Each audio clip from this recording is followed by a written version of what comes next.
Oi! As histórias de hoje não são para assustar, nem para provar nada.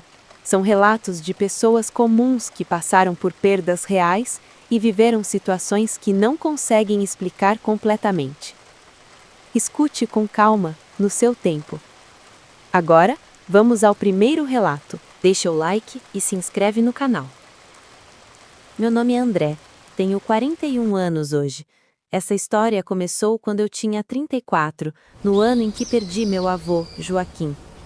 Para muita gente, ele era só um senhor simples, aposentado, que passava a maior parte do tempo sentado na varanda.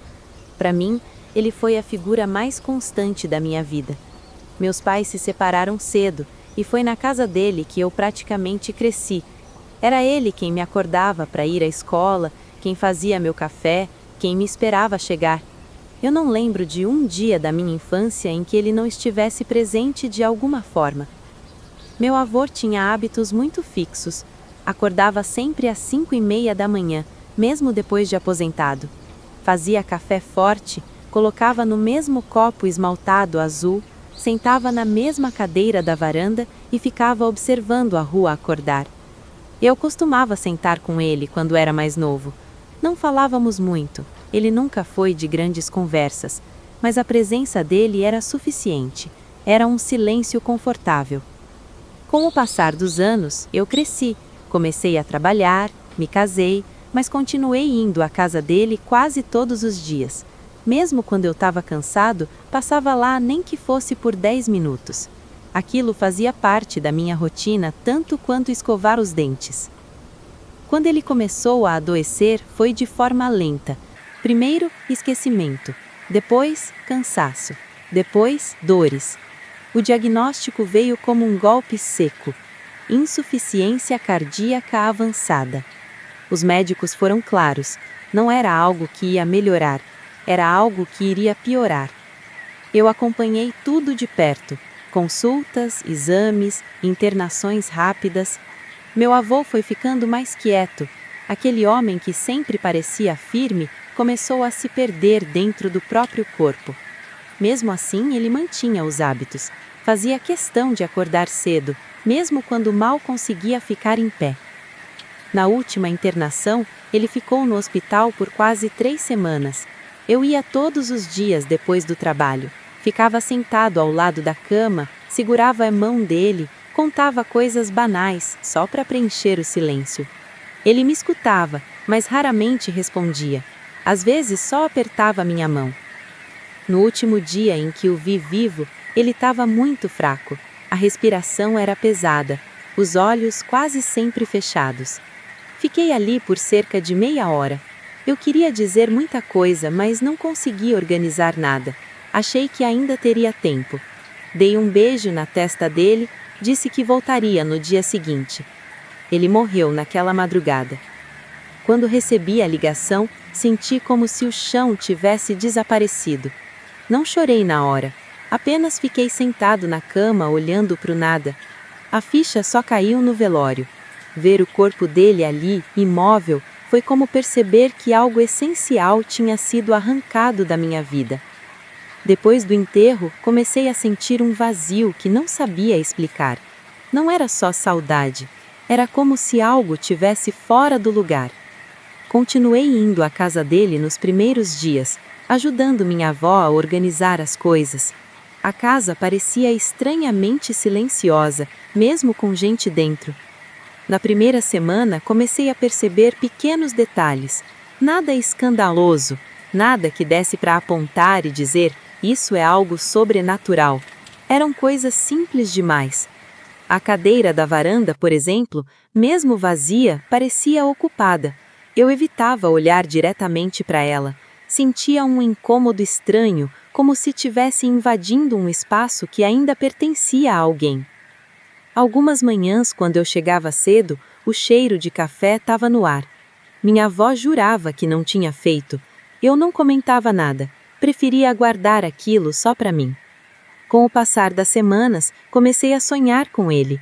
Não eram sonhos comuns, não tinham conversa. Ele aparecia sentado na varanda, do mesmo jeito de sempre, olhando para a rua. Eu tentava falar, mas ele não respondia. apenas virava levemente o rosto, como se soubesse que eu estava ali.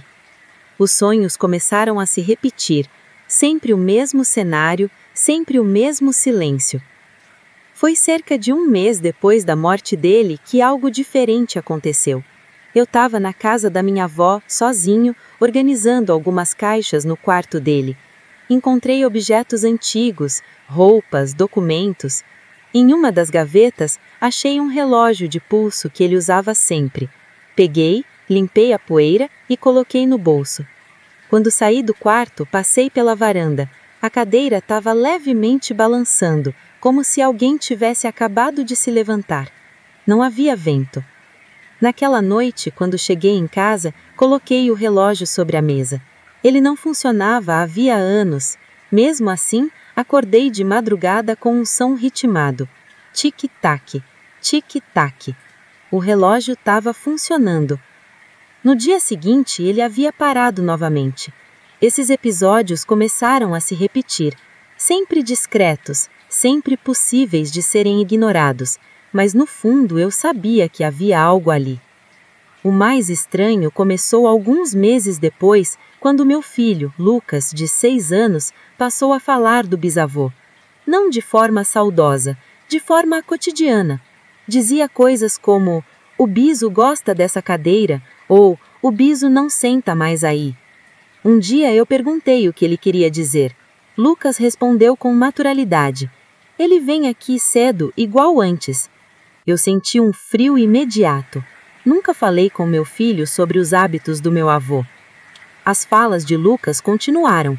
Ele descrevia coisas que só quem conviveu com o meu avô saberia. O copo azul, o horário, o silêncio. Nunca disse que via algo, nunca disse que falava com ele, apenas comentava, como se fosse normal. Com o tempo, os sonhos diminuíram, o relógio nunca mais voltou a funcionar. Mas até hoje, quando acordo muito cedo, sinto o cheiro de café e tenho a sensação clara de que alguém já esteve acordado antes de mim.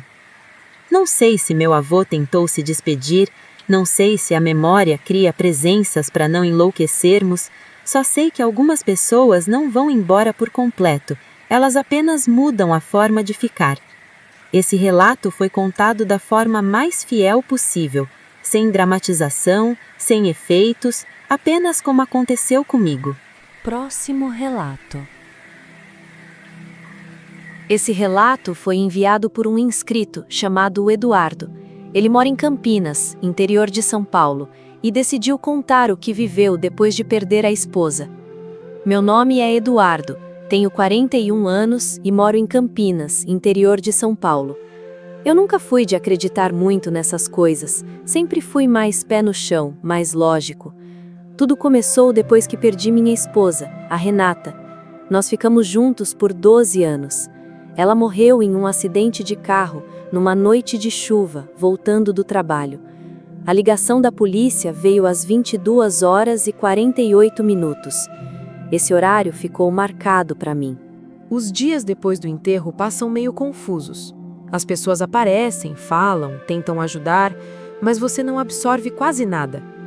Quando todo mundo vai embora e a casa fica vazia, é aí que a realidade pesa. No meu caso, o silêncio incomodava demais. O lado da cama dela ficou intacto por semanas. As roupas continuavam no armário. O celular dela ficou desligado dentro da bolsa. Eu não mexi em nada. Não por respeito, mas porque ainda não parecia real. Cerca de 20 dias depois da morte da Renata, aconteceu a primeira coisa estranha. Meu celular vibrou em cima da mesa da cozinha já de madrugada. Quando olhei a tela, vi uma notificação de áudio no aplicativo de mensagens. O nome que aparecia era o dela.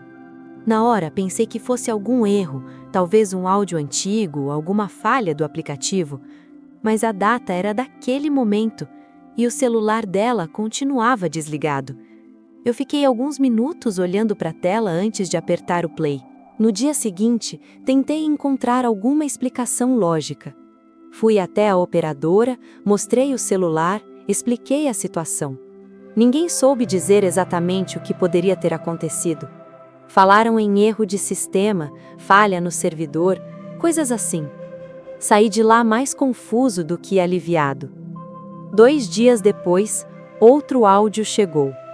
Mesmo horário, 22h48. Dessa vez ela falou mais. Aqui é estranho. Não é escuro, mas também não é claro. Parece que eu fiquei presa entre uma coisa e outra. Eu comecei a chorar antes do áudio terminar. Não respondi.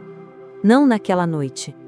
Durante semanas, os áudios continuaram chegando, sempre no mesmo horário, sempre curtos. Às vezes ela perguntava se eu estava bem, às vezes só dizia meu nome. Nunca falava de Deus, nunca falava de céu ou inferno. Falava como se estivesse perdida. Eu tinha medo de responder, mas também tinha medo de ignorar. Depois de quase um mês eu respondi. Escrevi apenas: Renata, é você? A resposta veio em áudio, segundos depois. Você não devia ter feito isso. A voz dela estava diferente, mais distante, como se estivesse ecoando. Depois disso, os áudios começaram a mudar. O tom não era sempre o mesmo. Às vezes parecia familiar, outras vezes soava estranho, deslocado. Ela começou a falar coisas que só nós dois sabíamos, conversas antigas, brigas, planos que nunca realizamos, mas também começou a falar coisas que não faziam sentido. Dizia que havia outras vozes, que nem todas eram como ela, que algumas aprendiam a imitar. Na última mensagem que recebi, a gravação veio quase toda distorcida. Havia palavras soltas, advertências difíceis de entender, e uma sensação clara de que ouvir até o fim não era uma boa ideia. Depois disso, nunca mais recebi nada. O contato sumiu, o número ficou inativo. Hoje, quase 2 anos depois, ainda mantenho o celular antigo guardado. Nunca apaguei os áudios, nunca consegui ouvir de novo. Eu não sei se era a Renata ou se algo usou a dor que eu sentia para se aproximar. Só sei de uma coisa: desde aquela noite, eu nunca mais respondi nenhuma mensagem depois das 10 da noite. Na próxima história, o que voltou não usou sonhos, nem mensagens. Usou uma criança. Próximo relato. Esse relato foi enviado por uma inscrita. Ela mora em Presidente Prudente, interior de São Paulo. O que aconteceu depois da perda envolveu o filho pequeno, e foi isso que a fez decidir escrever. Eu nunca tive medo de criança. Sempre achei que criança fala coisa estranha porque imagina demais. Depois do que aconteceu com meu filho, eu parei de ter tanta certeza. Meu nome é Patrícia, tenho 32 anos. Perdi meu marido, Daniel, em um acidente de moto. Ele saiu para trabalhar de manhã e não voltou. Nosso filho, Mateus, tinha 4 anos na época. No começo, o Mateus não parecia entender direito o que tinha acontecido. Ele perguntava do pai como se fosse algo temporário. Dizia que o pai estava viajando. Eu não corrigia, não tinha força para isso. As primeiras coisas começaram cerca de 1 mês depois. O Mateus passou a acordar de madrugada e ir até a sala. Quando eu perguntava o que ele estava fazendo, ele dizia: "Estou conversando com o papai." Eu achava que era sonho, até perceber que ele descrevia detalhes que não apareciam em sonho. Ele dizia que o pai ficava sempre em pé, perto da porta, que não sentava, que não gostava quando a luz estava apagada. Detalhes pequenos, muito específicos. Uma noite, ouvi o Mateus rindo sozinho. Quando cheguei na sala, ele estava sentado no sofá, olhando para o canto vazio. Perguntei do que ele estava rindo. Ele respondeu: "O papai fez careta." O jeito que ele falou não era brincadeira, era natural, como quem descreve algo comum. As conversas começaram a acontecer também durante o dia. O Mateus avisava quando eu esquecia algo. Dizia que o pai tinha pedido para fechar a janela ou para não sair naquele dia. Uma tarde, ele se recusou a entrar no quarto. Disse que o pai estava bravo. Perguntei com o que. Ele respondeu: "Com o barulho." Não havia barulho nenhum. Comecei a ficar nervosa. Não queria incentivar aquilo, mas também não queria assustar meu filho. Levei o Mateus à psicóloga. Expliquei tudo. Ela disse que poderia ser uma forma de lidar com o luto, mas pediu atenção se ele dissesse coisas que não combinavam com a imaginação. Na semana seguinte, isso aconteceu. O Mateus me chamou pelo apelido que só o Daniel usava. Eu nunca usei. Nunca. Perguntei quem tinha ensinado. Ele respondeu: o papai. Naquela noite, encontrei a mochila do Daniel aberta. Eu não mexia nela desde o acidente. Dentro, o capacete estava fora do lugar, como se alguém tivesse tentado pegar. Perguntei ao Mateus se ele tinha mexido. Ele disse que não podia tocar, que o pai não deixava. As aparições começaram a diminuir depois disso. O Mateus passou a falar menos, dormir melhor. Um dia ele disse: o papai foi embora de novo. Perguntei para onde. Ele respondeu: para onde eu não posso ir. Depois disso, nunca mais falou nada. Hoje, 2 anos depois, ele não lembra de nada. Quando pergunto, ele diz que era brincadeira. Eu sei que não era. Não sei se era o Daniel ou se algo usou meu filho porque ele era mais aberto. Só sei que por um tempo eu não estava sozinha, e isso não me trouxe paz. Esse foi mais um relato. Próximo relato. Esse relato foi enviado por uma inscrita do canal. Ela pediu para não se identificar além disso. A história aconteceu no interior de São Paulo e envolve a perda de alguém muito próximo. Alguém que fazia parte da rotina dela de um jeito que só a família consegue entender.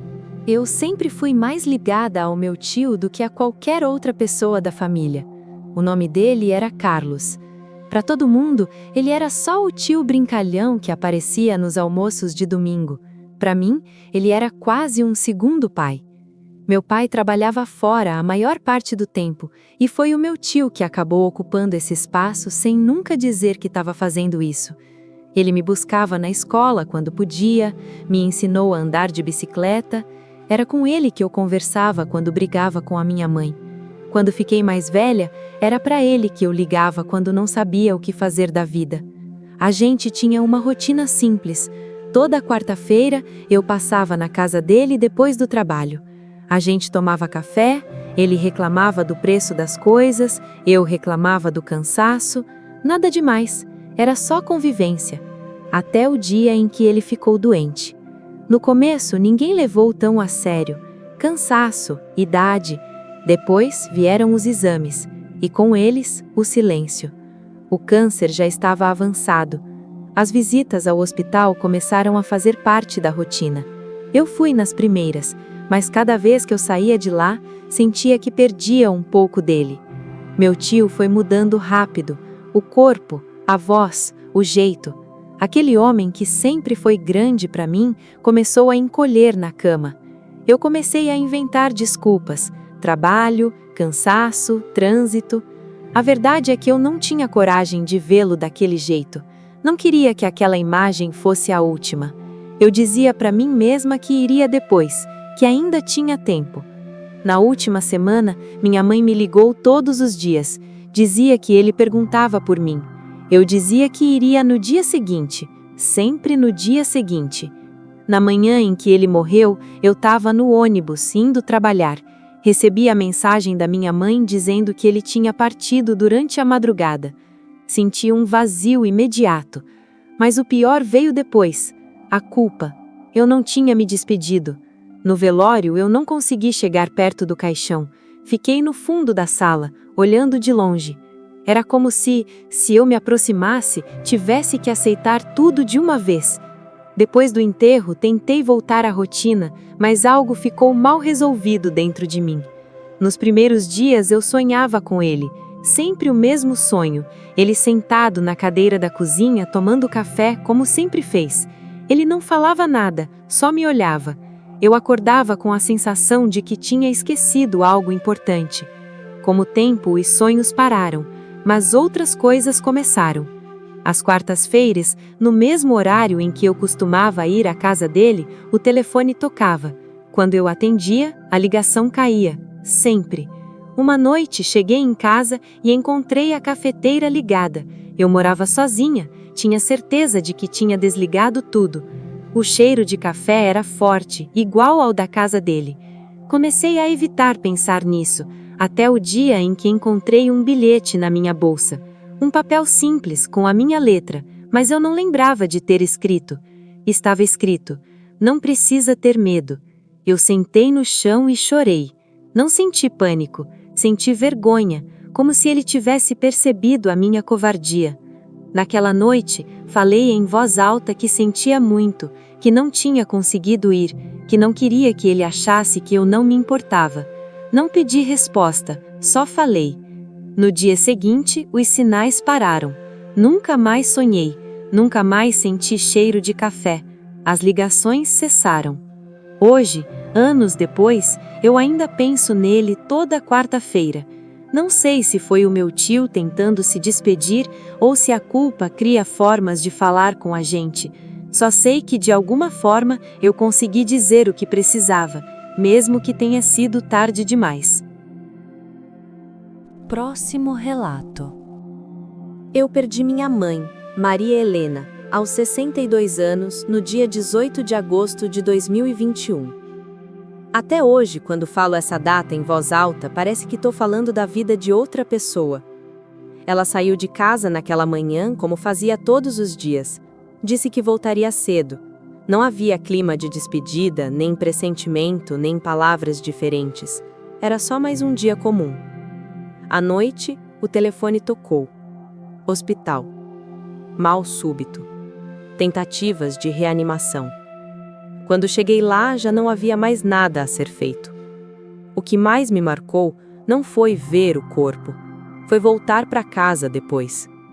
A casa estava exatamente igual, mas ao mesmo tempo parecia errada, silenciosa demais, grande demais, como se faltasse algo que não dava para explicar. Nos primeiros dias eu ainda me pegava esperando ouvir o barulho da chave na porta, ainda separava o prato dela no almoço, ainda falava sozinha como se ela tivesse em outro cômodo, apenas ocupada. Naquela época eu achava que tudo isso fazia parte do luto. Hoje não tenho tanta certeza.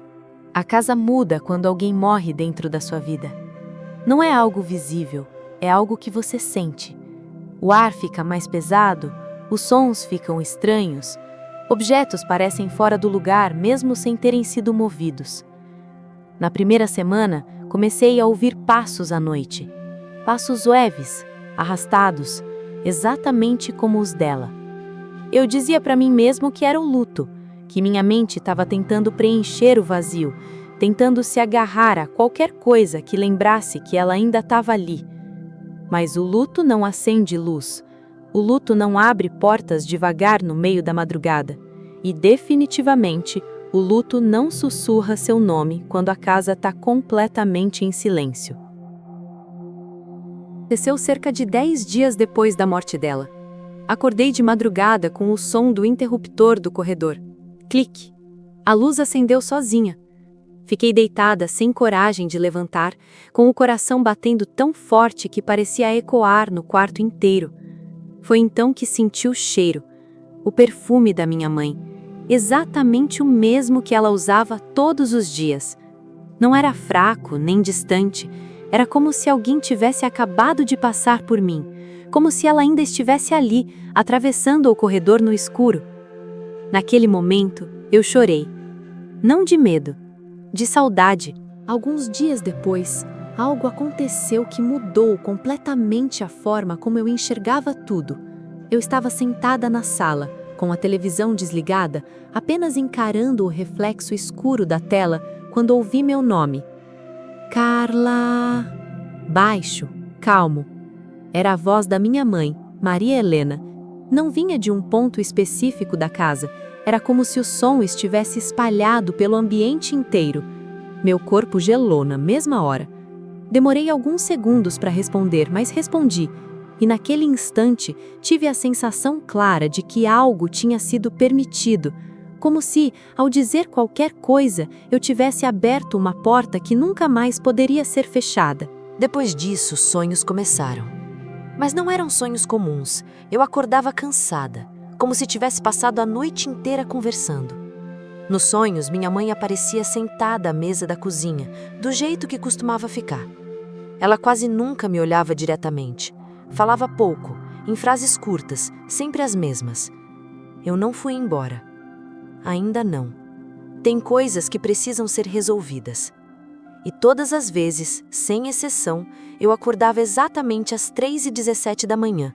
Nunca um minuto a mais, nunca um minuto a menos. Coisas começaram a mudar de lugar. A xícara favorita dela aparecia fora do armário. A cadeira onde ela costumava sentar ficava levemente puxada. O rádio antigo ligava sozinho, sempre em uma estação que tocava as músicas que ela gostava. Eu parei de mexer nesses objetos. Aprendi que, quando algo se move sem explicação, talvez esteja exatamente onde deve estar. Cerca de 2 meses depois do primeiro contato, aconteceu a última aparição. Não foi em sonho. Eu estava acordada. Era madrugada, por volta das 3h20, quando o quarto, em absoluto silêncio, foi quebrado pela sensação conhecida do colchão afundando. Dessa vez, consegui abrir os olhos. A luz do corredor estava acesa e na porta do quarto havia uma silhueta nítida. Era minha mãe. Não como lembrança, não como sombra. Ela parecia incompleta. O rosto estava exatamente como no dia do velório, mas os olhos não refletiam luz alguma. Com a voz calma, ela disse: "Eu já fiz o que precisava aqui. Agora você precisa ter cuidado." Eu perguntei com o quê? Ela demorou alguns segundos para responder. Nem todo contato acontece por amor. Foi a última vez que a vi. A luz do corredor apagou sozinha e a casa nunca mais foi a mesma. Depois daquela noite, os fenômenos diminuíram, mas não cessaram completamente. Objetos ainda mudam de lugar. O rádio liga sozinho, sempre às 3h17. E em algumas madrugadas, ouço passos que não reconheço.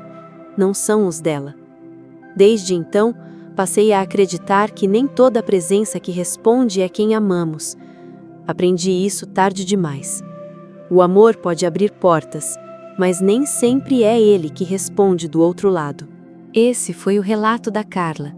Uma história marcada pela perda, pelo silêncio da casa vazia e por um contato que aconteceu quando ela ainda estava tentando lidar com o luto. Não existem respostas claras para o que ela viveu, apenas sinais, sensações e lembranças que ficaram. E agora seguimos para o próximo relato. Outra pessoa, outra perda, outro tipo de contato. Porque às vezes a morte não encerra tudo, ela apenas muda a forma como algumas histórias continuam. Próximo relato. Essa história aconteceu quando eu era criança, mas só hoje, adulta, eu consigo olhar para trás e perceber que aquilo não foi imaginação nem uma confusão de memória. Algumas coisas a gente só entende depois que cresce. Meu nome é Renata. Hoje eu tenho 36 anos. Quando tudo isso começou, eu tinha 8. Morávamos numa casa simples, no interior, com quintal grande, chão de terra batida e silêncio à noite. Eu vivia mais na casa da minha avó do que na minha própria. Era ela quem cuidava de mim depois da escola, quem fazia meu almoço, quem me ajudava nas lições e quem me colocava para dormir quase todos os dias. Minha avó se chamava Dolores. Era pequena, magra, sempre com os cabelos presos num coque frouxo. Falava baixo, andava devagar, mas tinha uma presença forte. Eu dormia muitas vezes na cama dela, principalmente quando chovia ou quando meus pais trabalhavam até tarde.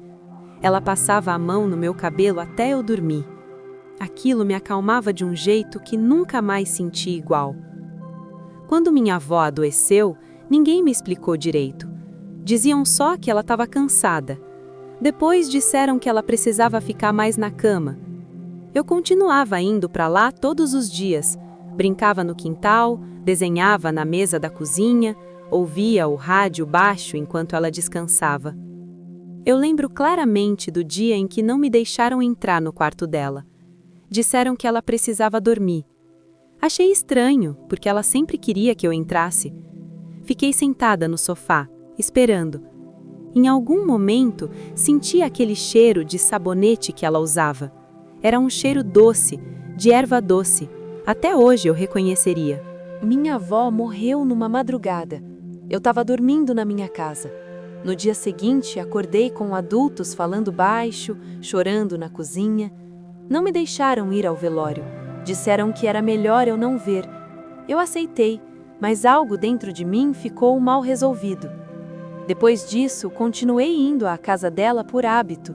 Mesmo vazia, a casa ainda parecia ocupada.